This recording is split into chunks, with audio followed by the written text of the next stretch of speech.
نحمده ونصلي على رسوله الكريم اما بعد فاعوذ بالله من الشيطان الرجيم بسم الله الرحمن الرحيم رب اشرح لي صدري ويسر لي امري واحلل عقدة من لساني يفقهوا قولي ولله الاسماء الحسنى فادعوه بها اور اللہ ہی کے لیے ہیں اچھے اچھے نام، سو ان ناموں کے ذریعے یا ان ناموں کے ساتھ اس کو پکارو۔ اس آیت میں دو لفظ استعمال ہوئے ہیں، الاسماء الحسنى۔ اسماء اسم کی جمع ہے اور حسنى اس کی صفت جو مؤنث ہے۔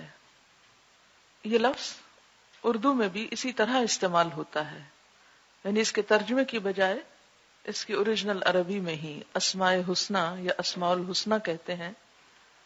اردو میں جب ہم بولتے ہیں اسماء الحسنہ تو یہ بولنا نحوی اعتبار سے، گرامر کے اعتبار سے غلط ہے۔ آپ ذرا سوچیں کہ جب ہم بولتے ہیں اسماء الحسنہ تو کیا بن جاتا ہے؟ اسماء نام اور حسنہ خوبصورت چیز، عموماً خوبصورت لڑکی کے لیے استعمال ہوتا ہے عام معنوں میں، جیسے ہمارے ہاں بعض لڑکیوں کا نام حسنہ بھی رکھا جاتا ہے، جیسے کبرا صغرا اسی وزن پر ہے حسنہ۔ تو اس طرح معنی کے اعتبار سے یہ ترکیب درست نہیں ہے، یوں کہنا اسماء الحسنہ۔ آپ یوں کہہ سکتے ہیں اگر اردو میں استعمال کریں اسماء حسنہ، یہ اردو ترکیب ہوگی۔ اسماء یہ کے اوپر چھوٹی حمزہ ڈال کے اور ال کے بغیر حسنہ۔ یہ اس لیے اصلاح کروانا چاہتی ہوں کہ آپ آئندہ اگر کسی سے بھی اس موضوع پہ بات کریں تو ترکیب درست استعمال کریں۔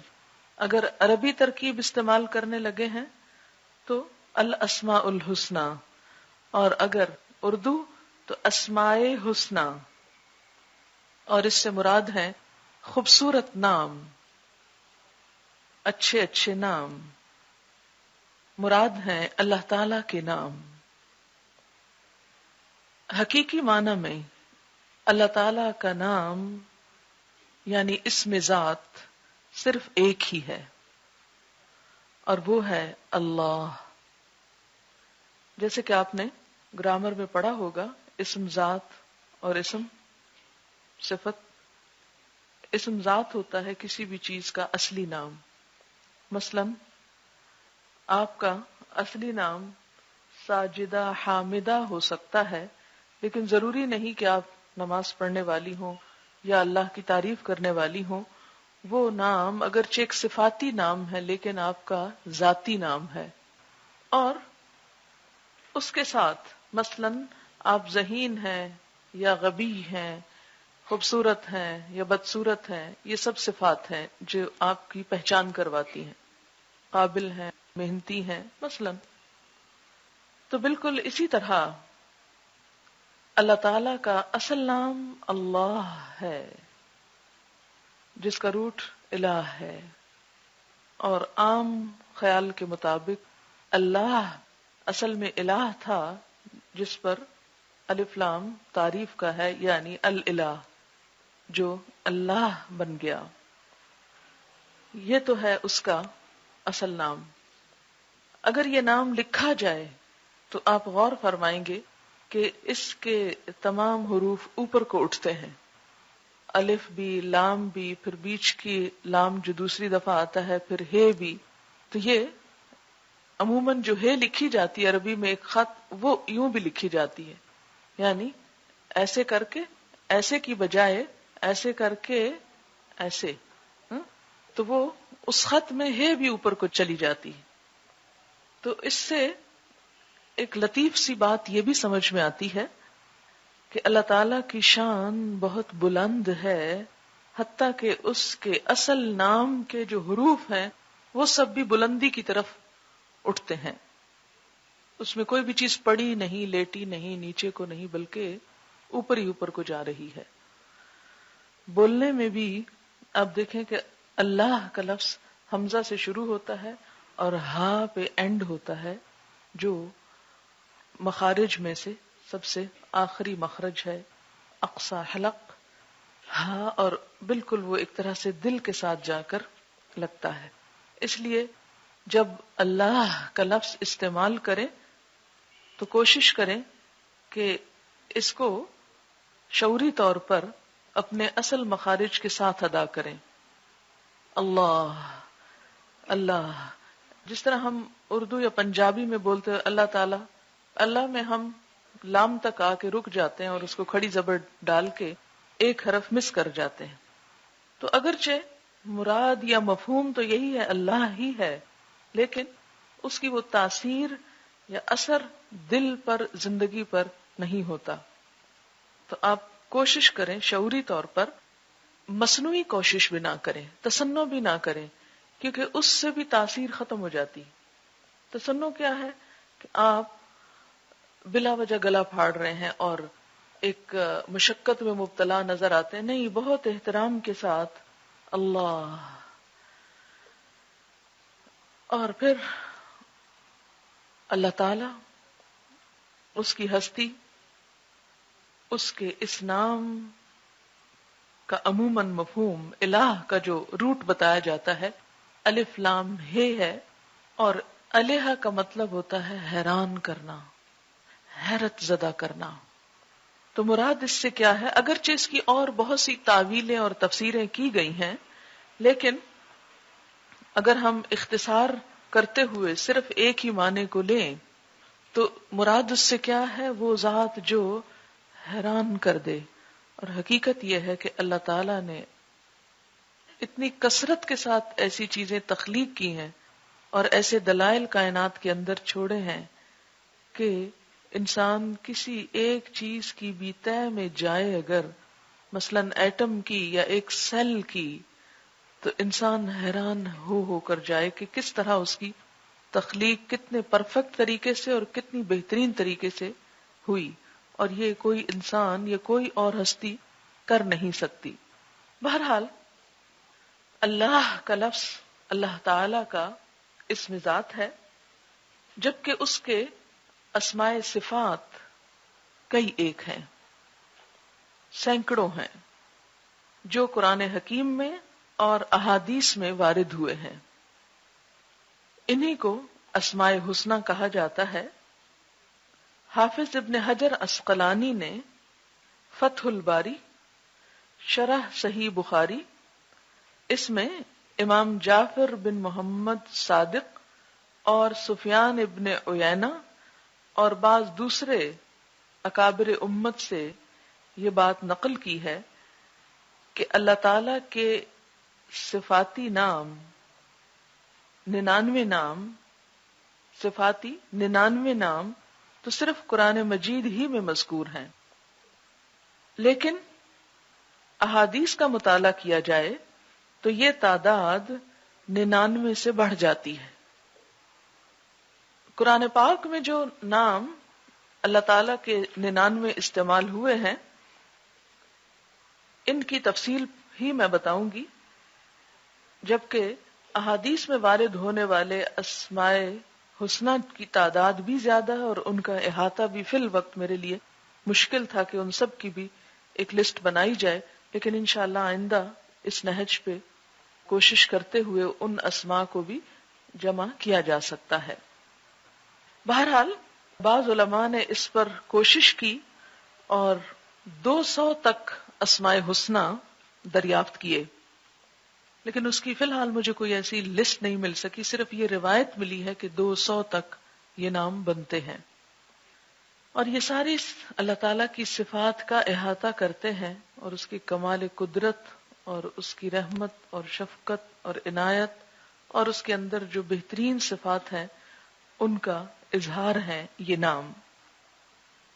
ان ناموں کی فضیلت ایک تو خود ابھی اس آیت میں جو قرآن پاک کی میں نے آپ کو بتائی اس سے پتہ چلتی ہے کہ وَلِلَّهِ الْأَسْمَاءُ الْحُسْنَى فَادْعُوهُ بِهَا، یہ فضیلت ہے، اور اس کے استعمال کا طریقہ بھی اللہ نے بتا دیا کہ نمبر 1 فضیلت کیا ہے کہ اللہ کے نام بہت اچھے ہیں، وَلِلَّهِ الْأَسْمَاءُ الْحُسْنَى، تو کسی بھی اچھی چیز کو اپنانا، اسے اپنی زندگی کا حصہ بنانا انسان کے لیے فائدہ ہی فائدہ ہے۔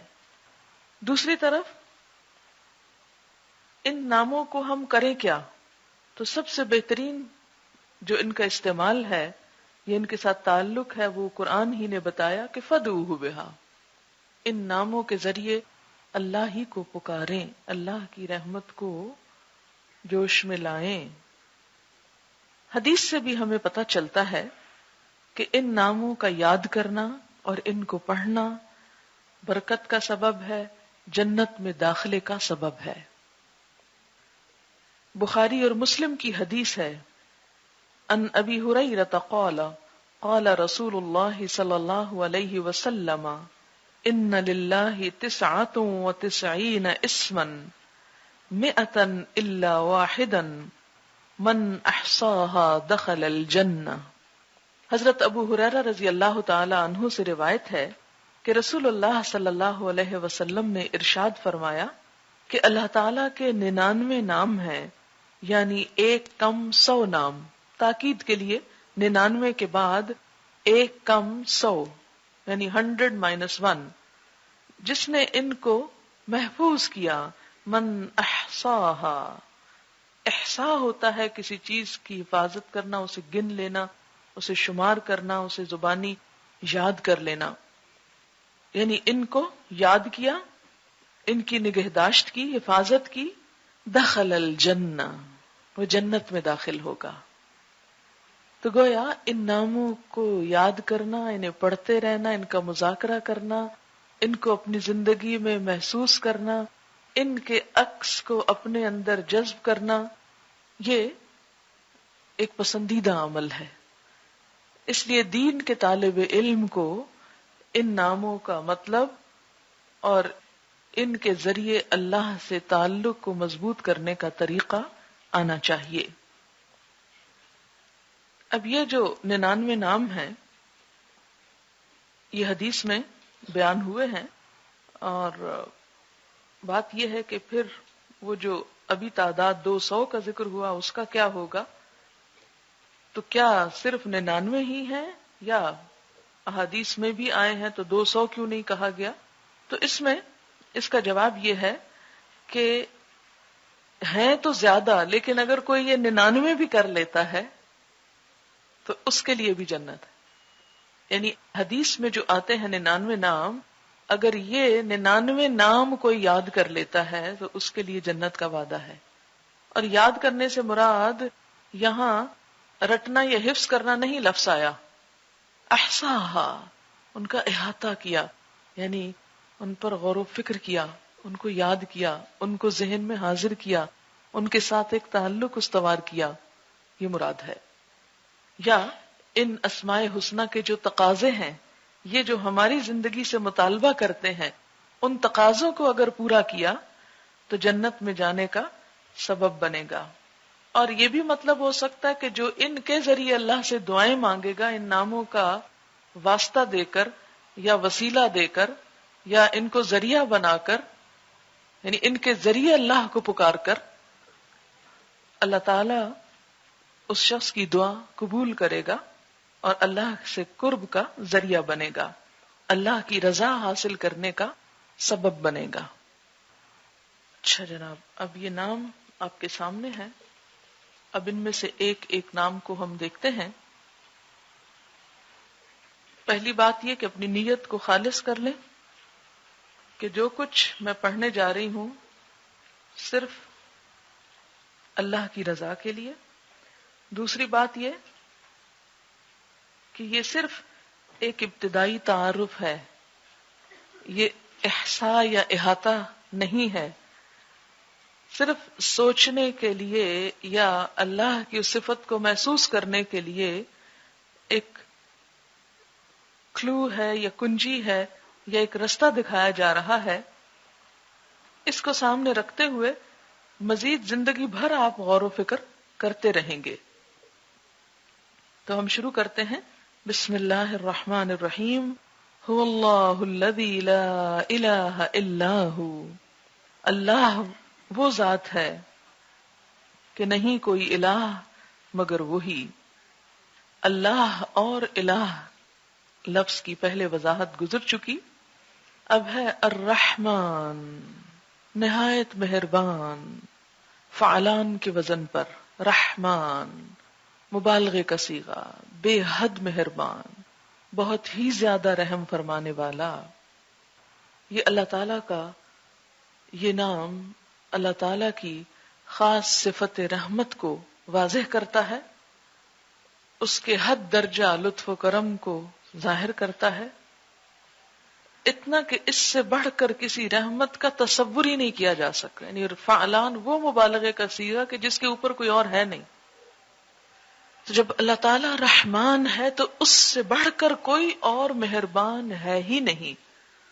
اور اس کی وضاحت جیسا کہ ایک اور روایت میں بھی ہوتی ہے کہ اللہ تعالیٰ 70 ماؤں سے بڑھ کر پیار کرنے والا ہے. یعنی ماں کی محبت اور رحمت سے مثال دے کر بات کو سمجھایا گیا کہ اگر اس کو آپ یوں سمجھیں کہ اگر کسی بندے کی، کسی بچے کی نگہداشت کے لیے 70 مائیں متعین ہو جائیں، کسی بھی شخص کی کیئر اور حفاظت اور اس کا خیال رکھنے کے لیے اگر 70 لوگ ہوں اور وہ بھی عام لوگ نہیں، ماں جیسی محبت رکھنے والے، تو اس شخص کی اہمیت اور اس کی بھلائی اور بہتری اور خیر خواہی کا پھر کیا ٹھکانا، کیا عالم. کیا وہ کبھی اس کو کوئی نقصان پہنچ سکتا ہے، یا وہ بھٹک سکتا ہے، یا وہ کسی بھی محرومی کا شکار ہو سکتا ہے، کسی بھی اذیت کا؟ ہرگز نہیں. لیکن بات یہ ہے کہ اللہ تعالیٰ نے اپنی اس رحمت کے 99 حصے آخرت کے لیے رکھے ہیں. ایک حصہ دنیا میں ہے جس کی وجہ سے سب انسان ایک دوسرے پر رحم کر رہے ہیں اور ایک دوسرے کے ساتھ اچھا سلوک کرتے ہیں. حتیٰ کہ جانور بھی اگر اپنے بچے کے ساتھ رحمت کرتا ہے تو وہ اسی رحمت کا ہی ایک حصہ ہے. پھر آپ دیکھیں کہ الرحمن بہت ہی مہربان.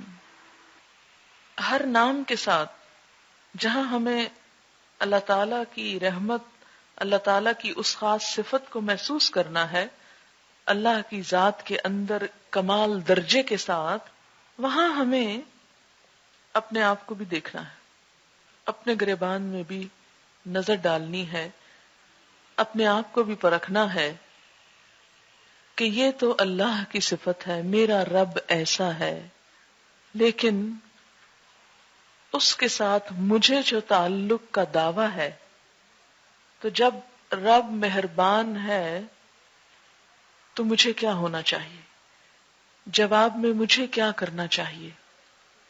جو مجھ سے 70 ماؤں سے بڑھ کر مہربان ہے، کیا جواب میں میرا فرض نہیں بنتا کہ میں بھی اس کے ساتھ ہر مخلوق سے، حتیٰ کہ ماں جس کا حق اللہ کے بعد سب سے زیادہ ہے، تو ہر مخلوق سے 70 درجے اور ماں کے حق سے بھی 70 درجے آگے بڑھ کر اس کی اطاعت کروں، اس کو راضی کرنے کی کوشش کروں، اسے خوش کروں.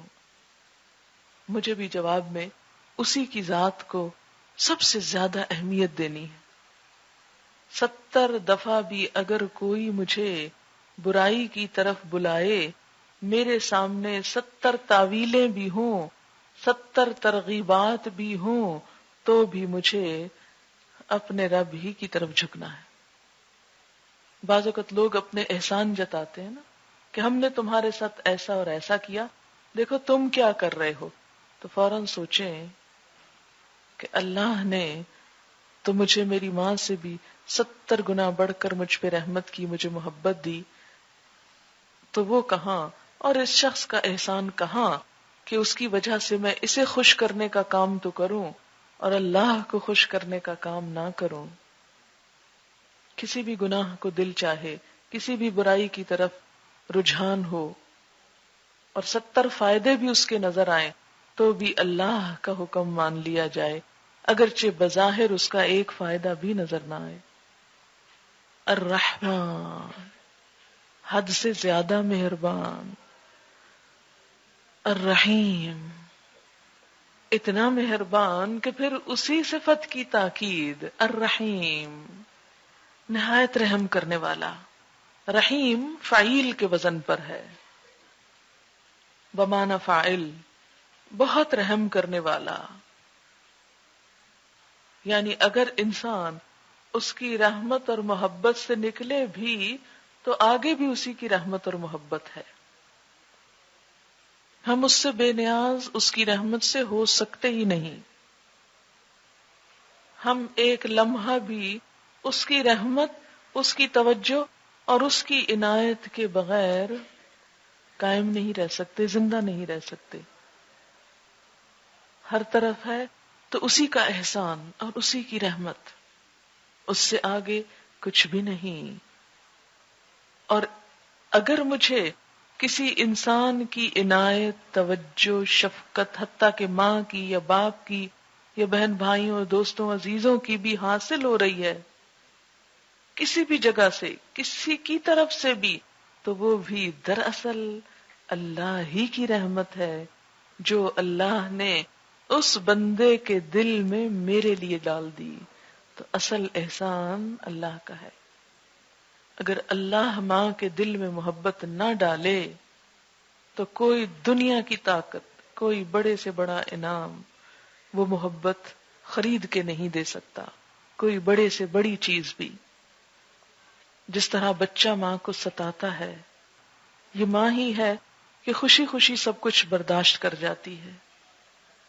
اگر اللہ نے اس کے اندر یہ حوصلہ نہ ڈالا ہو، یا کسی بھی انسان کے اندر آپ کے ساتھ مہربانی کرنے، یعنی دوسرے لفظوں میں کوئی مہربانی کسی بھی انسان کی جو کسی بھی موقع پر آپ وصول کرتے ہیں، کسی بھی شکل میں کوئی مہربانی، کوئی کرم نوازی جو کوئی انسان آپ کے ساتھ کر سکتا ہے، وہ دراصل اس کے دل میں ہمارے رب ہی کی ڈالی ہوئی مہربانی ہے. نبی صلی اللہ علیہ وسلم صحابہ کرام کے ساتھ حد درجہ شفیق و مہربان اور بہت ہی محبت کرنے والے تھے. بالمؤمنین رؤوف الرحیم تھے.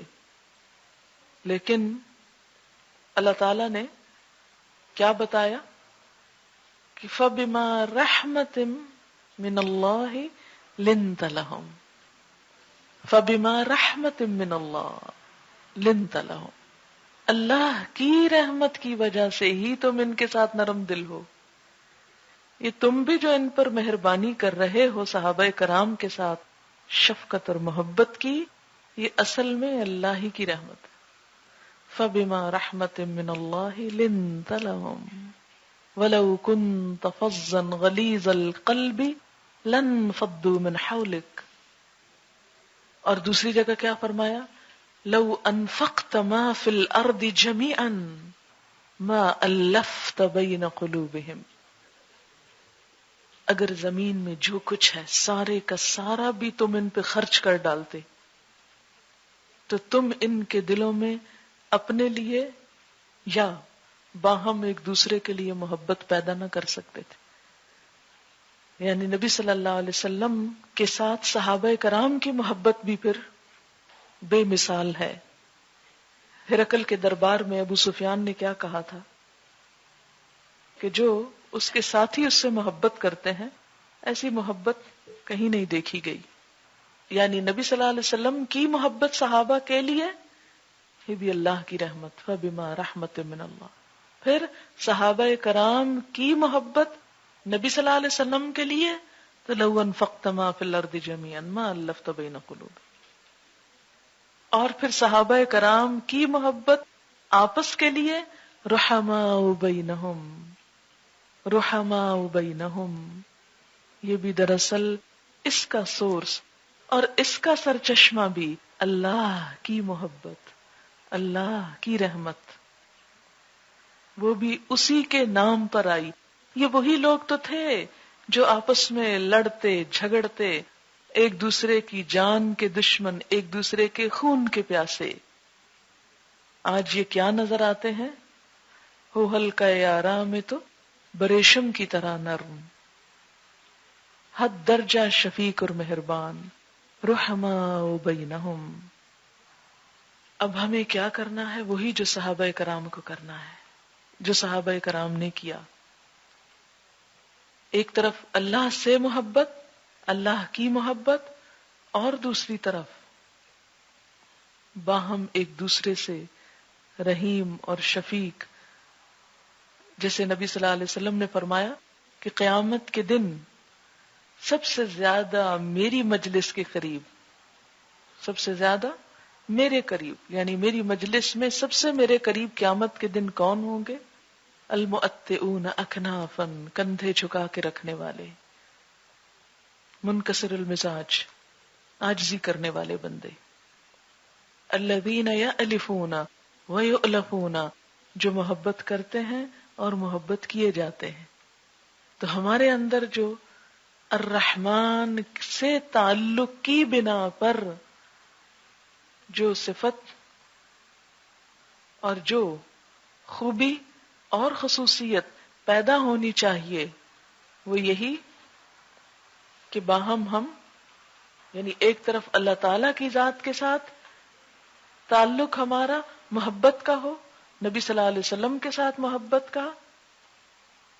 آپ دیکھیں کہ اور وہ کیوں نہ ہو، اس لیے کہ نبی صلی اللہ علیہ وسلم کے بارے میں فرمایا النبی اولا بالمؤمنین من انفسہم، نبی تو مومنوں کے لیے ان کی جانوں سے بھی بڑھ کے ان کے قریب ہے، ان پہ شفیق و رحیم ہے۔ یعنی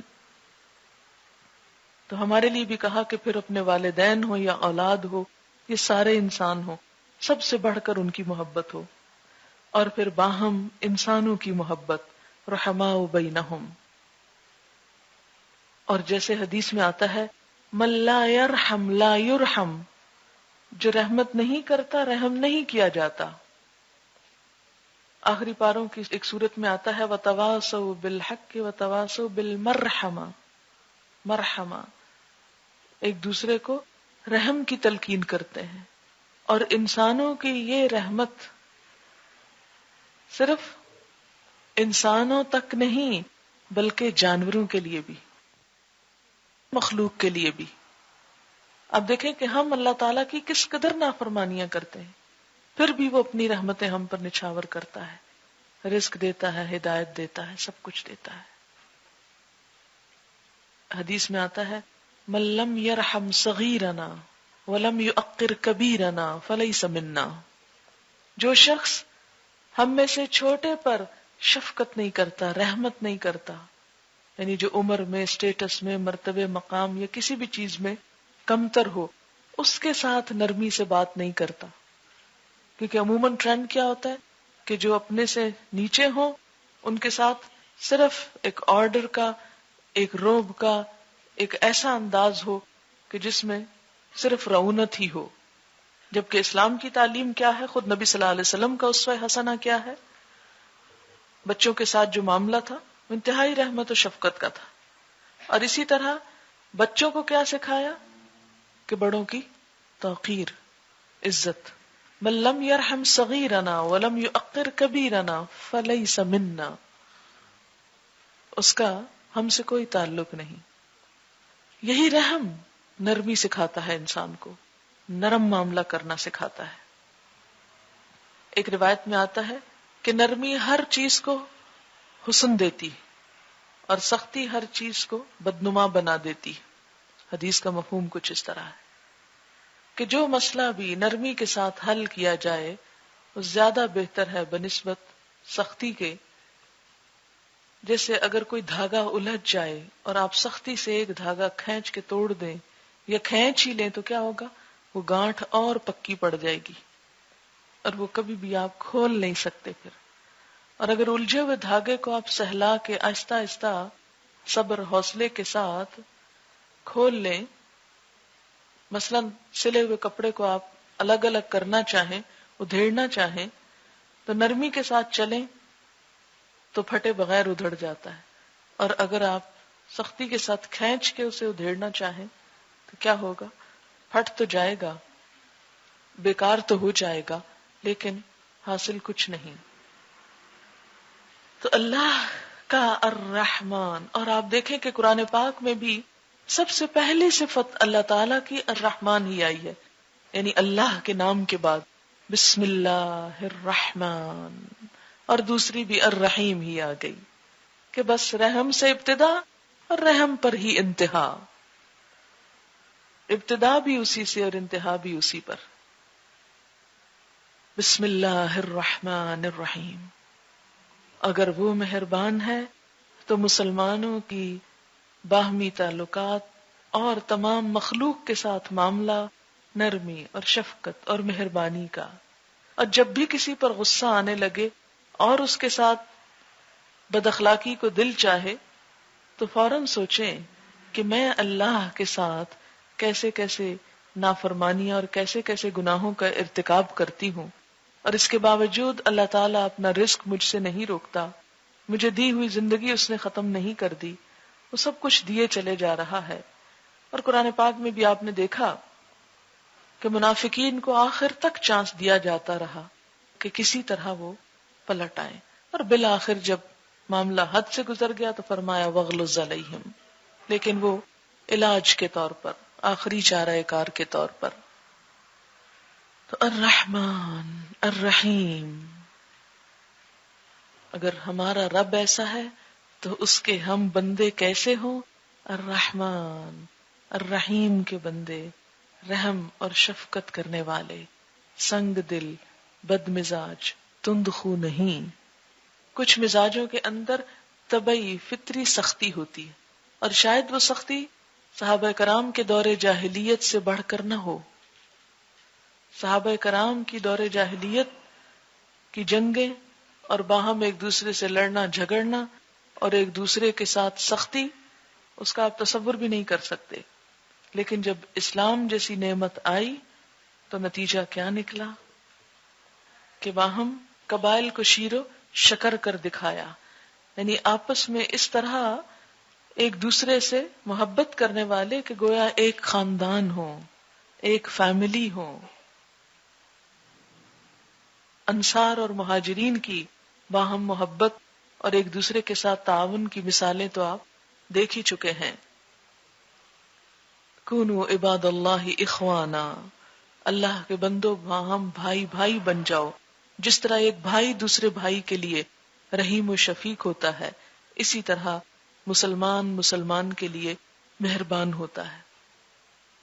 وہ اس سے بے نیاز نہیں رہ سکتا، اس کے دکھ درد پر وہ تڑپ اٹھتا ہے. ایک جسم کی طرح کہ اگر ایک عضو کسی بخار یا درد میں مبتلا ہو تو سارا جسم بخار اور درد کے ساتھ اس کا ساتھ دے گا. یہ ہو نہیں سکتا کہ انسان پھر خود غرض رہ سکے یا بخیل ہو سکے یا دوسروں سے بے نیاز ہو، کیونکہ اللہ کی صفات پڑھ کر ہمیں اپنے اندر بھی کچھ صفات پیدا کرنی ہے. ٹھیک، اور وہ صفات ہم آہنگ ہوں گی اللہ کی صفات کے. صحیح تعلق دو طرفہ اسی وقت مضبوط ہوتا ہے کہ جب آمنے سامنے کا معاملہ ہو. اگر اللہ الرحمن اور الرحیم ہے اور آپ اس سے دوستی کرنا چاہتے ہیں، اس سے تعلق کرنا چاہتے ہیں، اور آپ سنگ دل اور غلیظ القلب ہو، تو کیسے تعلق ہو سکتا ہے اللہ کے ساتھ؟ ہو ہی نہیں سکتا. تو اللہ تعالی کے ساتھ بہترین تعلق استوار کرنے کے لیے ضروری ہے کہ اللہ کی صفات پر غور و فکر کرتے ہوئے ان صفات کے مطابق اپنے طرز عمل کو بدلا جائے. اگر طرز عمل نہیں بدلے گا تو اس کے ساتھ تعلق درست نہ ہو سکے گا، آپ اس کے محبوب بندے نہ بن سکیں گے. دنیا میں بھی آپ دیکھیں کہ جب آپ کسی انسان سے دوستی کرتے ہیں تو اسی بنا پہ دوستی ہو سکتی ہے جب آپ کو اس میں اپنے والی خصوصیات نظر آئیں کہ نہیں. اگر ٹوٹلی اپوزٹ قسم کی خصوصیات ہوں اور کوئی بھی چیز کامن نہ ہو تو تعلق نہیں رہ سکتا. اس کا یہ مطلب ہرگز نہیں کہ ایک شخص دوسرے کی فوٹو کاپی ہوگا یا ہم شکل ہوگا یا بالکل ہی ہم عمر ہوگا کہ ایک ہی دن کی پیدائش اور ڈیٹ آف برتھ ہو، یا ایک ہی اسٹیٹس ہوگا، یا ایک ہی بیک گراؤنڈ ہوگا، یہ ضروری نہیں ہے. تو اللہ سے تعلق میں بھی یہ چیزیں نہیں کامن، نعوذ باللہ کہ ہستی میں کوئی برابری ہو یا کوئی کسی بھی اور چیز میں برابری.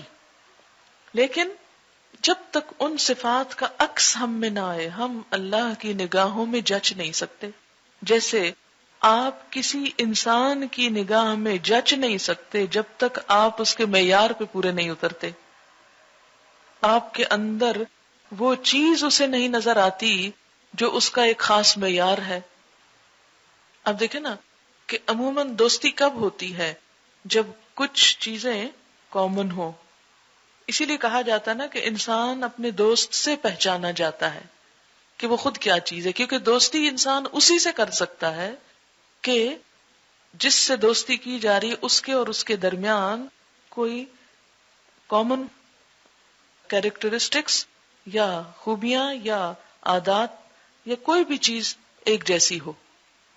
اگر ہم اللہ تعالی سے بھی تعلق قائم کرنا چاہتے ہیں تو یہ نہیں ہو سکتا کہ اللہ کی پسند تو کچھ اور ہو اور ہماری پسند اس کے بالکل برعکس ہو. پھر ہم اللہ سے تعلق کے قابل نہیں ہو سکتے.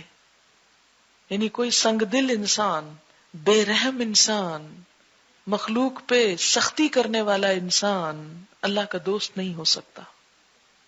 اللہ کا دوست وہی ہو سکتا ہے جس کے دل میں بندوں کے لیے رحم اور شفقت ہو. حضرت انس سے روایت ہے کہ حضور صلی اللہ علیہ وسلم نے فرمایا، کیا میں تمہیں ایسے لوگ نہ بتاؤں جو نہ نبی ہوں گے نہ شہید، لیکن اللہ کے ہاں ان کا مقام اتنا اونچا ہوگا کہ نبی اور شہید بھی ان کو دیکھ کر خوش ہوں گے. وہ نور کے خاص ممبروں پر بیٹھے ہوں گے اور پہچانے جائیں گے. صحابہ نے پوچھا، یا رسول اللہ صلی اللہ علیہ وسلم وہ کون لوگ ہوں گے؟ آپ نے فرمایا کہ وہ لوگ جو اللہ کے بندوں کو اللہ کا محبوب بناتے ہیں اور اللہ تعالیٰ کو اس کے بندوں کا محبوب بناتے ہیں. یعنی بندوں کو اللہ سے جوڑتے ہیں اور بندوں کے اندر ایسی صفات پیدا کرتے ہیں کہ اللہ ان بندوں سے محبت کرے. زمین پر بھلائی پھیلاتے ہیں. حضرت انس فرماتے ہیں کہ میں نے پوچھا کہ یہ بات تو سمجھ میں آتی ہے کہ اللہ تعالیٰ کو اس کے بندوں کا محبوب بنائے، لیکن یہ سمجھ میں نہیں آ رہا کہ اللہ کے بندوں کو اللہ کا محبوب کس طرح بنائیں گے. اللہ کے بندوں کو اللہ کا محبوب کہ اللہ بندوں سے پیار کرے. آپ نے فرمایا کہ وہ اللہ کے بندوں میں دین کی طلب پیدا کرتے ہیں، ان کو برے کاموں سے روک دیتے ہیں، اور وہ کام جو اللہ کو پسند ہیں اس کا حکم ان کو دیتے ہیں. اور جب بندے اللہ کے پسندیدہ کام کرنے لگتے ہیں تو وہ اس کے محبوب بن جاتے ہیں. یعنی جب وہ بندوں کے دل میں اللہ کی محبت پیدا کر دے اور بندے اللہ کی محبت میں کام کرنے لگے تو اللہ کے محبوب ہو جائیں گے. یہ بہقی کی روایت ہے. اسی حدیث سے مفہوم لیتے ہوئے اللہ کی صفات کو پڑھتے ہوئے یہ چیز ذہن میں رہے کہ وہ صفات اللہ کے بندوں میں بھی پیدا کرنی ہے. اپنے اندر تو کرنی ہی ہے، پھر اللہ کے بندوں کے اندر، تاکہ اللہ کے بندوں کو اللہ کا محبوب بنایا جا سکے ایک اچھے تعلق کی وجہ سے. اور پھر اللہ کو اس بندے پر کتنا پیار آتا ہوگا جو خود بھی اللہ سے محبت کرے. اللہ اور اللہ کے بندوں کے دل میں بھی اللہ کی محبت پیدا کرے. ایک شخص ہے جو صرف خود اللہ سے محبت رکھتا ہے، بہت اچھی بات ہے، لیکن اس کی خوش قسمتی کا کیا ٹھکانہ کہ جو دوسروں کے دل میں اللہ کی محبت کی لو لگائے، ایک روشنی جگائے. تو جو بندہ اور بندوں کے دل میں اللہ کی محبت پیدا کرے پھر وہ اللہ کا کس قدر محبوب ہوگا. بہرحال اب آپ نے کیا کرنا ہے؟ ان صفات کا عکس اپنے اندر بھی اور اللہ کے بندوں کے اندر، تاکہ مخلوق خالق سے جڑ جائے صحیح تعلق کی بنا پر. الرحمن الرحیم الملک، حقیقی بادشاہ، ال کی وجہ سے خاص بادشاہ، حقیقی بادشاہ، اس لیے کہ پوری دنیا کی تخلیق اس نے کی، نظام وہ چلا رہا ہے، تو بادشاہ بننے کا بھی مستحق وہی ہے. اور کوئی مانے یا نہ مانے اصل بادشاہ ہے ہی وہ، کیونکہ باقی ساری بادشاہتیں تو ختم ہو جانے والی ہیں. آج تک دنیا میں کتنی ہی بادشاہتیں آئیں اور گئیں، اگر ہسٹری پڑھیں تو کتنی ڈائنسٹیز گزری، لیکن اللہ تعالیٰ کی بادشاہت ہمیشہ سے ہے اور ہمیشہ رہے گی، دنیا میں بھی اور آخرت میں بھی. اب آپ دیکھیں کہ اگر ہم اللہ کی اس صفت کی وجہ سے اللہ سے تعلق رکھنا چاہیں تو کسی بادشاہ کے ساتھ تعلق رکھنے والے یا اس کا قرب چاہنے والے کی کیا خصوصیت ہوتی ہے. یہ مثال کے طور پر، تشبیہ کے طور پر نہیں، مثال کے طور پر بات سمجھنے کے لیے آپ دنیا کے کسی بادشاہ کا تصور لائیں، اس کا میگنیفیسنٹ ہونا، اس کا بہت جلال والا، بہت اختیار والا اور بہت زبردست چیز ہونا لوگوں کے اندر کیا چیز پیدا کرتا ہے؟ لوگ اس سے مسحور ہوتے ہیں، اس کے فین ہوتے ہیں. کبھی آپ نے دیکھا کہ درباریوں کی کیا کیفیت ہوتی ہے؟ کسی شخص کو بادشاہ سے ملاقات کا موقع مل جائے یا کسی کو بادشاہ بلا لے اپنے پاس تو اس عام بندے کی خوشی کا کیا ٹھکانہ ہوتا ہے کہ مجھے بادشاہ نے بلایا، میں بادشاہ کی دعوت پہ جا رہا ہوں، بادشاہ سے ملاقات کے لیے جا رہا ہوں. ایک دفعہ اتفاق ہوا مجھے کسی بادشاہ کی دعوت پر جانے کا، اس کے بیٹے کی شادی تھی تو بس اتفاق تھا جانے کا. نام نہیں لوں گی اس لیے کہ فائدہ کچھ نہیں. جب میں گئی تو میں نے کلاس کو نہیں بتایا کہ میں کہاں جا رہی ہوں، پچھلے سے پچھلے سال کی وجہ. جب میں واپس آئی تو میں نے نہیں بتایا کہ میں کہاں سے آئی ہوں. کس لیے نہیں بتایا کہ یہ کہیں میرے دل میں یہ بات نہ آ جائے کہ یہ کوئی قابل فخر بات ہے کسی بادشاہ کا مہمان بننا. یہ محض ایک اتفاق ہے کہ جس میں میری کوئی کوشش نہیں تھی کہ کہیں ترجمے کی ضرورت تھی. کسی بادشاہ کی بیوی پاکستان آئی اور کسی سے اس کی ملاقات تھی تو ترجمے کی ضرورت تھی، تو مجھے ایز این انٹرپریٹر بلایا گیا. میں چلی گئی. جب میں نے ترجمہ کیا تو جو بادشاہ کی اہلیہ تھیں وہ جس صوفے پہ بیٹھی ہوئی تھی، میں ایک اور صوفے پہ تھی، جس کا ترجمہ کر رہی وہ ایک اور جگہ پر تھی. تو تھوڑی دیر میں وہ مجھے کہتی ہیں ادھر آؤ، میرے پاس آؤ، اور اس سیٹ سے اٹھا کر بالکل ساتھ بٹھا لیا اور مجھ سے پوچھتی ہیں کہ اچھا تم مجھے یہ بتاؤ تم کیا کرتی ہو. معلوم نہیں اسے کیا فیلنگ ہوئی. میں نے کہا میں پڑھاتی ہوں. اس وقت میں یونیورسٹی جا رہی تھی ابھی کہ یونیورسٹی میں پڑھاتی ہوں. پھر پوچھتی اچھا اور کیا کرتی ہو. میں نے کہا قرآن پڑھاتی ہوں. تو کہتی کہ اچھا کیا پڑھاتی ہو. خیر تفصیلات اس نے پوچھی. اب جس کا ترجمہ میں کر رہی ہوں وہ شخص ایک طرف بیٹھا اور یہ براہ راست مجھ سے بات چیت شروع ہو گئی. پھر کہنے لگی کہ میں نے تھوڑی تفصیل بتائی کس طرح رمضان میں ہوتا ہے پروگرام، ایسا اور ایسا ہوتا ہے. کہنے لگی کہ اچھا تم میری طرف سے تمہیں دعوت ہے کہ رمضان میں ہمارے ہاں آ کر تم ہمارے لوگوں کو کچھ سکھاؤ. میں نے معذرت کی. میں نے کہا کہ میں سمجھتی ہوں کہ ہمارے لوگوں کو بہت ضرورت ہے اور یہاں میرا رمضان بہت ہی اچھا گزرتا ہے. اگر آپ کہیں تو رمضان کے علاوہ میں کسی وقت آ سکتی ہوں لیکن رمضان میں نہیں، کیونکہ رمضان کا مہینہ ایک ایسا مہینہ ہوتا ہے کہ جب ہر ایک کا رجحان اللہ کی طرف ہوتا ہے، اور اگر اس مہینے کو ضائع کر دیا جائے تو گویا آپ سمجھے کہ سارے سال کا کام ایک طرف اور وہ ایک مہینہ ایک طرف. میرا ذاتی فائدہ کہ ایک بادشاہ کی دعوت پر میں ایک ایسی جگہ پر جاؤں اور وہ کروں، دنیاوی لحاظ سے بہت گلیمر تھا اس میں، لیکن اس کو میں نے کہا کہ نہیں مجھے یہی کام کرنا. لیکن پھر کسی وقت بہرحال جب اس کے بیٹے کی شادی ہوئی تو اس شادی پر پھر جو دعوت نامہ آیا تو اس میں مجھے بھی جانا تھا. بہرحال ہم شادی اٹینڈ کرنے کے لیے گئے اور سب کچھ دیکھا. تو میں سارا وقت میں تو اپنے تبلیغی نقطہ نظر سے ہر چیز کا جائزہ لیتی رہی کہ لوگوں کے اس وقت ایکسپریشنز کیا ہیں، لوگوں کے ساتھ کیا سلوک کیا جا رہا ہے، کس طرح ان کو ریسیو کیا جا رہا ہے، کس طرح. کیونکہ جب ہم لوگ ایئرپورٹ پہ پہنچے تو وہ خود ایئرپورٹ پر موجود تھیں مہمانوں کے استقبال کے لیے. تو سارا دن وہ ایئرپورٹ پر ہی رہیں کہ مختلف ممالک سے جو وفد آ رہے تھے ان کو وہ پرسنلی ریسیو بھی کر رہی تھی. خیر اس سے میں سارا وقت جنت کا اور آخرت کا اور اللہ کی مہمانی کا اور اس کی بادشاہت کا اور اس کے سارے اسی میں ہی گم رہی کہ وہ کیا چیز ہوگی. اور جب اس کو سوچا تو اس دنیا کی بادشاہت کا 1% بھی مروب نہیں کر سکا. دل میں ایک لمحے کے لیے بھی نہ حسرت آئی، نہ خیال آیا، نہ ہی کوئی چیز امپریس کی کہ ہائے ان کے پاس اتنا ہے اور یہ ہے اور یہ کچھ بھی نہیں. کیونکہ جب بندے کی نظر کہیں اور ہو تو پھر باقی چیزیں، یہ نہیں کہ حقیر سمجھنا نہیں، جو جس کا احترام ہے، جو جس کا مقام ہے وہ اپنی جگہ ہے. لیکن اس سے مجھے الملک کے ساتھ ایک تعلق اور تعلق والوں کو سمجھنے کا موقع ملا. کس قدر خوشامد کرتے ہیں لوگ، کس قدر ادب آداب، کس قدر جھکنا، کس قدر آگے پیچھے ہونا اور پاؤں زمین پہ نہ ٹکنا کہ ہم بادشاہ کے ساتھ ساتھ ہیں. تو میں سوچتی ہوں کہ جو انسان اللہ کو الملک مانتا ہے پھر اس کے دل میں اللہ کے ساتھ تعلق رکھنے کا کیسا شوق ہو سکتا ہے، اور اس کے ساتھ تعلق رکھ کر پھر اس کی خوش قسمتی اور اس کے نصیب کا کیا ٹھکانہ.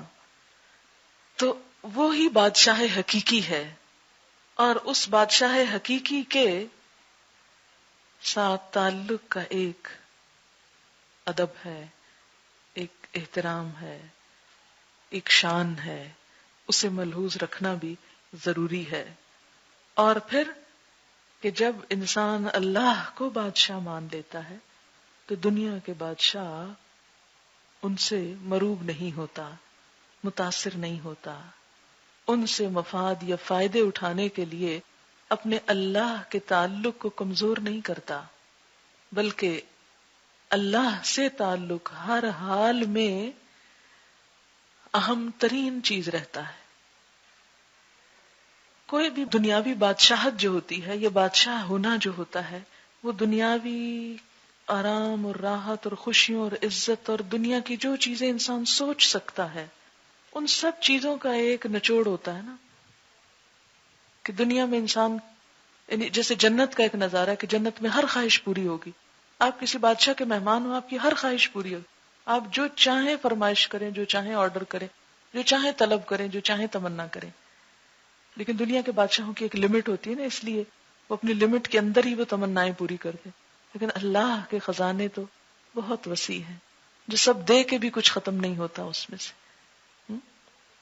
تو جو شخص کسی دنیا کے بادشاہ سے تعلق رکھ کے اپنے آپ کو بڑا سیکیور محسوس کرتا ہے، بڑا پراؤڈ فیل کرتا ہے، اگر وہ اللہ کی بادشاہت کا تصور کرے اور اس سے تعلق کا اور قیامت کے دن اللہ کا مہمان ہونے کا اور اس حفاظت کا، تو انسان کے دل میں دنیا کی کسی بھی چیز کی خواہش باقی نہیں رہتی. ہر چیز فیک، معمولی اور پھیکی لگنے لگتی ہے. کوئی چیز پر انسان کو اٹریکٹ نہیں کر سکتی. لیکن اگر وہ تصور دھندلا ہوگا تو یہاں کی چیزیں آپ کو کھینچیں گی اور آپ اپنے مقصد سے غافل ہو جائیں گے. الملک. پھر عموماً آپ دیکھیں گے کہ دنیا کے بادشاہوں کی بادشاہت کے ساتھ طرح طرح کے افسانے اور کہانیاں اور کرپشن کے قصے، ظلم و ستم کی داستانیں اور کئی ایک کہانیاں مشہور ہوں گی. لیکن القدوس، وہ بادشاہ ہوتے ہوئے نہایت پاکیزہ. دنیا کے آپ کسی بادشاہ کا نام نہیں لے سکتے کہ جس کی ذات کے ساتھ کوئی افسانہ یا کوئی سکینڈل مشہور نہ ہو یا سنا نہ جا سکے. کیونکہ جب کسی انسان کے اندر بہت سا اقتدار آتا ہے، قوت آتی ہے، عروج آتا ہے، یا اس کے ساتھ دنیا کی ہر چیز پر اس کا ہاتھ ہوتا ہے، تو پھر اسے ظلم سے استعمال کرے، کسی بھی طریقے سے استعمال کرے، وہ اس کو اپنے لیے جائز سمجھتا ہے، اور اس طرح حدود پر قائم رہنا مشکل ہو جاتا ہے. لیکن اللہ جو بادشاہ ہے وہ ساتھ القدوس بھی ہے، نہایت پاکیزہ، کہ جس میں دنیا کے بادشاہوں والی کوئی کجی، کوئی عیب، کوئی خرابی، کوئی چیز نہیں پائی جاتی. القدوس، نہایت پاکیزہ، ہر برائی سے پاک، ہر کمزوری سے پاک، ہر عیب سے پاک. القدوس.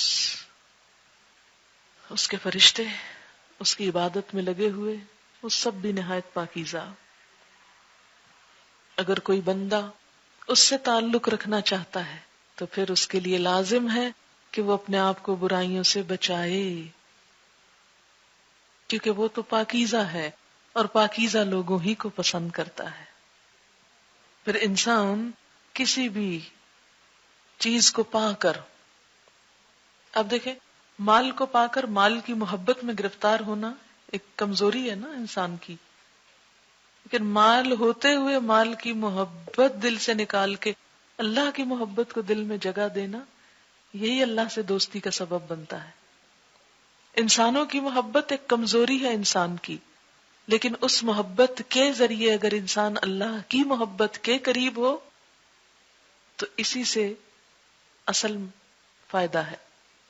اگر انسان بندوں کی محبت میں مبتلا ہو کر اللہ کو بھول بیٹھے اور اللہ کے حکم کی نافرمانی کرے یا اللہ کی راہ میں دوڑنے میں سستی کرے، نماز میں تو دل نہ لگے اور بات چیت لمبی لمبی لوگوں کے ساتھ گپ شپ، تو پھر کہیں تو کچھ کمی ہے.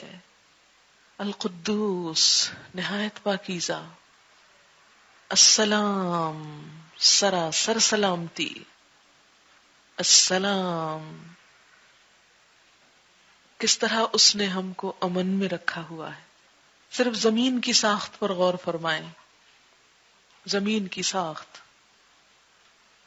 کس طرح یہ کرۂ ارض آگ کا ایک گولا اپنے پیٹ میں آگ کے طوفان لیے ہوئے، اس کی پیٹھ پر ہم امن سے بیٹھے ہیں. زمین کے اندر ہر وقت ایک ارتعاش ہے، ایک زلزلے کی کیفیت ہے، لیکن ہم کبھی کبھار محسوس کرتے ہیں تو خوف کا کیا عالم ہوتا ہے.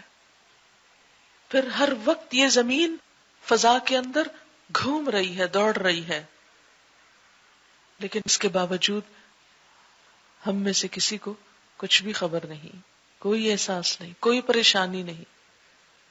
اس کرے کے اندر ایسی گریوٹی رکھی کہ ہم کہیں لٹک کے گر نہیں جاتے. بعض اوقات ایسی کنڈیشن ہوتی ہے کہ ہم اگر فضا میں اپنے آپ کو دیکھیں تو سروں کے بل لٹکے ہوئے، لیکن ہمیں کبھی اس کا احساس نہیں ہوتا. کس طرح اس نے ہمیں فزیکلی بھی امن کے ساتھ رکھا ہوا ہے. پھر آپ دیکھیں کہ دوسرے سیاروں کے ساتھ ٹکرانے کا کتنا خطرہ اور خدشہ موجود ہے.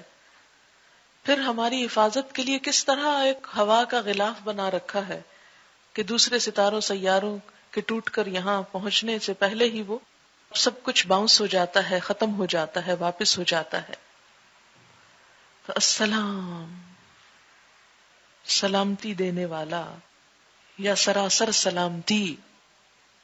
اور پھر اس کی اس صفت السلام کا ہم پر کیا اثر ہونا چاہیے کہ ہم بھی مسلم بن کر رہیں. مسلم ہمارا بھی شعار ہو، کائنات کی ہر چیز اس کے السلام ہونے کا اظہار کر رہی ہے. ان گنت ستارے سیارے اپنے اپنے کام میں لگے ہوئے ہیں کہ مسلم ہیں، اس کے فرما بردار ہیں. اس دنیا کے اندر سلامتی ہو نہیں سکتی جب تک کہ بندہ مسلمان بن کے نہ جیے. اور مسلم کی ڈیفینیشن کیا ہے؟ المسلم من سلم المسلمون من لسانہ و یدہ. مسلمان وہ ہیں جس کے ہاتھ اور زبان سے دوسرے مسلمان سلامتی میں رہیں. المؤمن امن دینے والا یا ایمان دینے والا. ایمان کا سرچشمہ بھی اسی کی ذات ہے اور امن بھی وہیں سے ہے، اور اس کا خلیفہ ہونے کی حیثیت سے زمین کے اوپر اللہ کا نائب ہونے کی حیثیت سے میرا فرض بھی کیا بنتا ہے کہ میں خود بھی امن کے ساتھ رہوں اور دوسروں کے لیے بھی پرامن ماحول قائم رکھوں. اور اس کے لیے کچھ اگر دباؤ برداشت کرنے پڑے، اس امن میں خلل اندازی ہونے کے لیے اگر کچھ تکلیف اٹھانی پڑے تو بھی تکلیف اٹھا کر امن و امان کی صورتحال کو قائم رکھا جائے. اور پھر وہ ایمان دینے والا ہے تو میں آگے بڑھ کر ایمان لینے والی بن جاؤں، اس کے دیے ہوئے ایمان سے یا اس کی ذات پر ایمان رکھوں، بھروسہ کروں، اعتماد کروں. لِتُؤْمِنُوا بِاللَّهِ وَبِرَسُولِهِ. اور اسی طرح بندوں کے دل میں بھی ایمان جگاؤں. جتنا جتنا دوسروں کے دلوں میں ایمان کی شمعیں جلائیں گے اپنے اندر جلیں گی، خود زیادہ مضبوطی آئے گی. مؤمن، کیا میں بھی امن کی پیامبر ہوں یا فساد جھگڑا اٹھانے والی؟ حمالۃ الحطب. اللہ نے اگر ایمان مجھ تک پہنچا دیا، کیا میں اس کی مخلوق تک پہنچا رہی ہوں؟ کتنے ہی بندے اس کے ایسے ہیں جو کافر ہیں، جو ایمان سے خالی ہیں. کیا میں نے کوئی کوشش کی کہ ان بندوں تک ایمان کو پہنچاؤں، یا صرف اس کی یہ نعمت لے کر بیٹھ گئی اپنی ہی ذات تک؟ کسی بھی چیز کی قدردانی تو اسی وقت ہو سکتی ہے، شکر گزاری تو اسی وقت ہو سکتی ہے کہ جب اس کی دی ہوئی نعمت کا صحیح استعمال کیا جائے. مثلاً اگر آپ اپنے بچے کو ایک پینسل تراش لے کر دیں، شارپنر، اور وہ اس میں پینسل کی بجائے پین تراشنے لگے تو پین کا بھی کباڑا ہوگا اور پینسل تراش کا بھی. تو آپ کیا کہیں گے کہ اس نے قدردانی نہیں کی اس کو غلط استعمال کر کے. کسی بھی چیز کا یہی حال. مثلاً آپ لوگوں کو یہاں پڑھنے کے لیے یہ کمرہ مہیا کیا گیا، کرسیاں دی گئیں کہ آپ ان پر بیٹھ کر علم حاصل کر سکیں، اور کچھ لوگ ان پر لکھنے اور ان کو پھاڑنے کے کام میں لگ گئے. تو انہوں نے دراصل کیا کیا؟ امن میں خلل اندازی کی، اور اس کے علاوہ اس نعمت کی جو انہیں بغیر کسی قیمت کے ملی تھی اس کی قدردانی نہ کی. تو جب بندہ اللہ کا حق ادا نہیں کرتا، جیسا کہ آتا ہے وما قدر اللہ حق قدرہ، تو یہی ہے ناشکری کہ اس نے تو ہمیں ایمان دیا، امن دیا، ہم اسے آگے نہ پہنچا سکے، آگے نہ دینے والے بنے،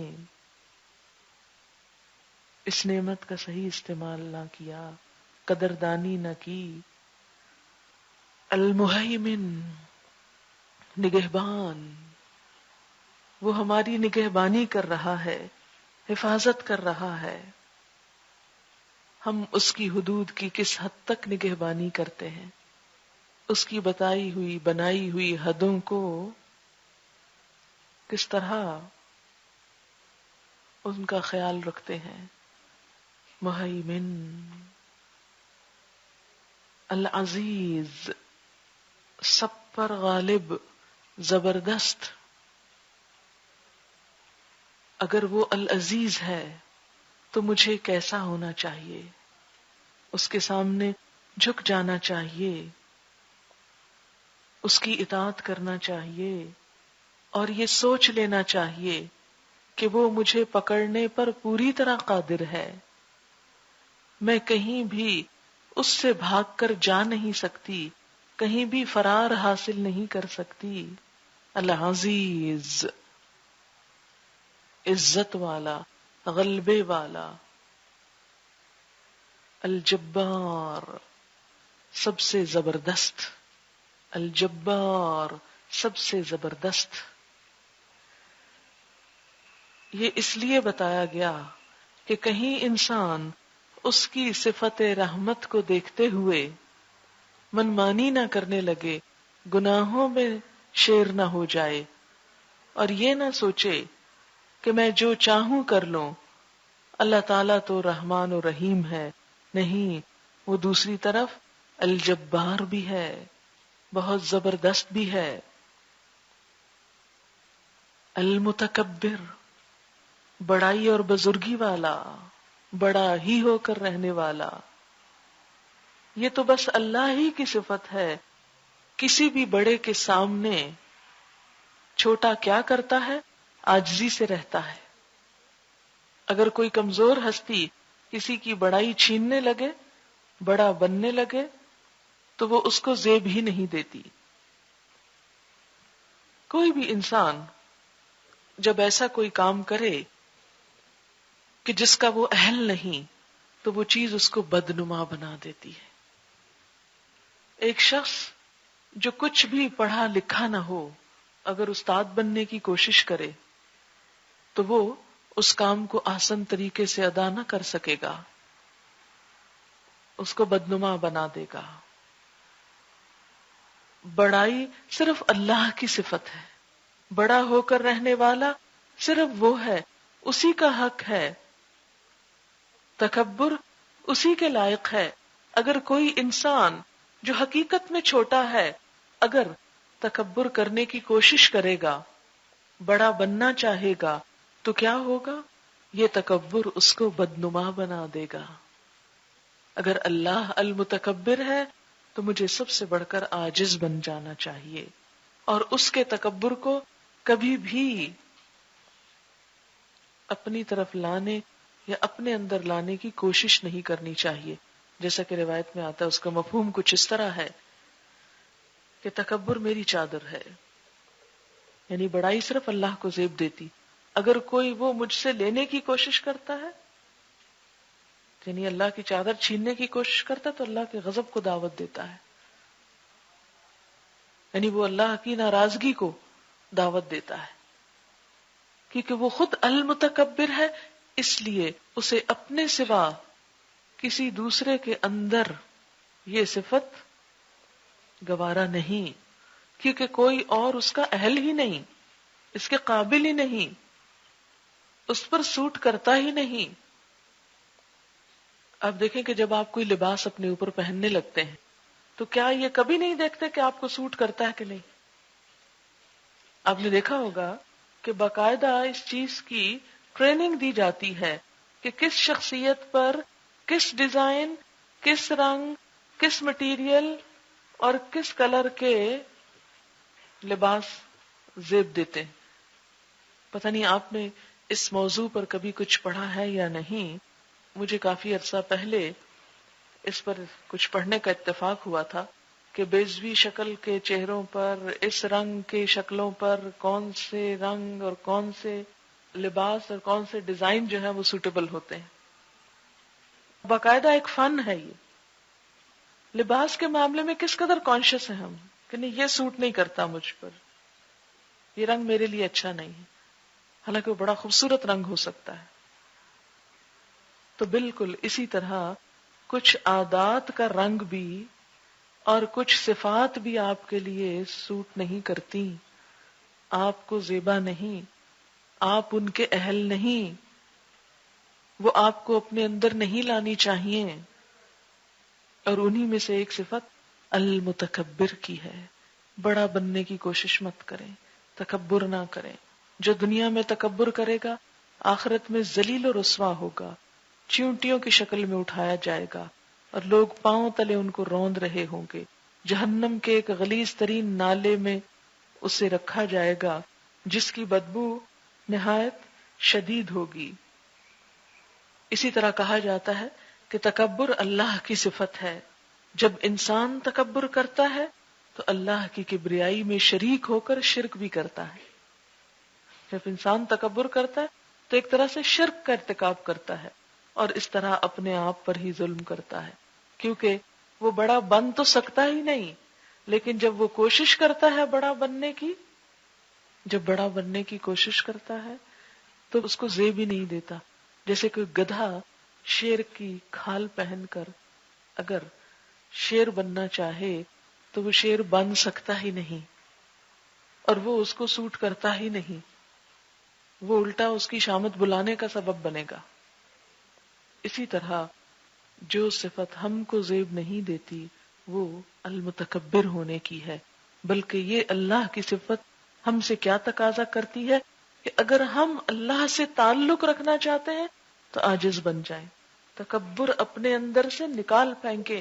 اس لیے فرمایا کہ رائی کے دانے برابر بھی تکبر ہوگا تو اللہ کی جنت میں داخل نہ ہو سکو گے۔ رائی کا دانہ، اتنا چھوٹا سا تکبر بھی۔ تو تکبر اپنی گفتگو میں، اپنے قول میں، اپنے رویے میں، اپنے بولنے کے انداز میں، کسی بھی چیز میں ناپسندیدہ ہے۔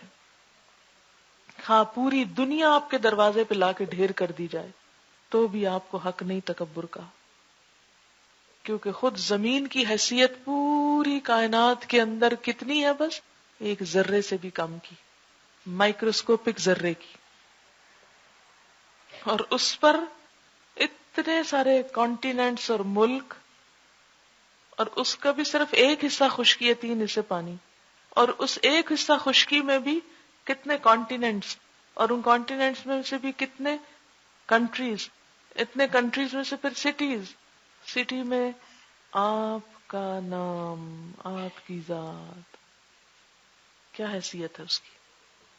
کچھ بھی نہیں۔ ایک قلم کی نوک پر چمٹے ہوئے لاکھوں کروڑوں جراثیموں میں سے ایک جراثیم، بس ابتدا تو وہیں سے ہوئی نا، ایک جراثیم سے۔ تکبر کہاں کو زیب دے گا؟ سوٹ ہی نہیں کرتا، ہضم ہی نہیں ہو سکتا۔ الخالق، تخلیق کرنے والا، بنانے والا، پیدا کرنے والا، اور اس صفت کی بنا پر اللہ کو ہر چیز کا خالق سمجھنا اور خود کو مخلوق سمجھنا کہ میں اس کی کریشن ہوں۔ تخلیق میں نہ میرا نہ کسی اور کا کوئی حصہ ہے، سب مخلوق ہے، صرف وہی خالق ہے۔ البارئ، جان ڈالنے والا،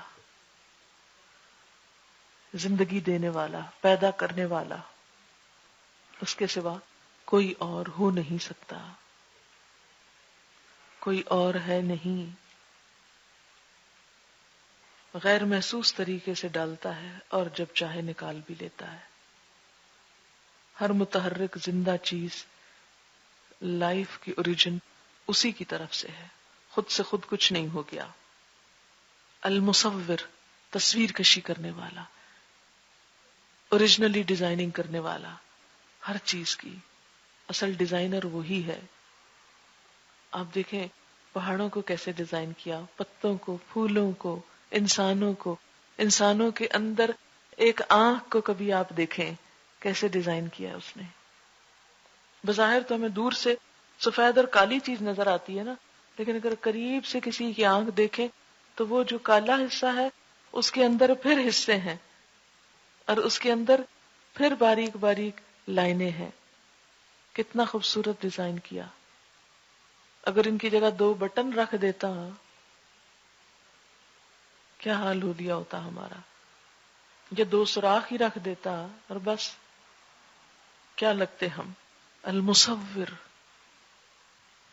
اور اسی اپنی صفت کی وجہ سے اس نے انسانوں کے لیے تصویر کشی کو ناپسندیدہ قرار دیا، خصوصاً جاندار چیزوں کی، یعنی کوئی بھی شخص البارئ نہیں ہو سکتا تو المصور بننے کی بھی کوشش نہ کرے، لیکن اس کی بنائی ہوئی تصویروں پر، خصوصاً انسانوں پر غور و فکر کرتا رہے، اور جب کوئی حسین انسان، خوبصورت انسان نظر آئے تو بجائے اس کا عاشق ہونے کے اللہ کا ہوا جائے جس نے یہ تصویر بنائی۔ پھر آپ انسانوں سے امپریس نہیں ہوں گے، پھر انسانوں کے غلام نہیں ہوں گے، بس پھر اللہ کے ہوں گے کہ سبحان اللہ، جس نے یہ صورت بنائی وہ ہے کون؟ جس نے یہ شکل بنائی۔ اور جب انسان اللہ سے صحیح تعلق نہیں رکھتا تو وہ اللہ کو بھول جاتا ہے اور اس تصویر کو پوجنے لگتا ہے، اور یہیں سے شرک کا دروازہ کھل جاتا ہے۔ تو المصور. آپ دیکھیں کہ اس نے دماغ کی بھی کیسی ہماری ساخت بنائی، کتنی زبردست، کتنی خوبصورت، کہ جس کی بنا پر ہم آگے ڈیزائننگ کرتے ہیں اور تصویریں بناتے ہیں یا مختلف چیزوں کو امیجن کر سکتے ہیں.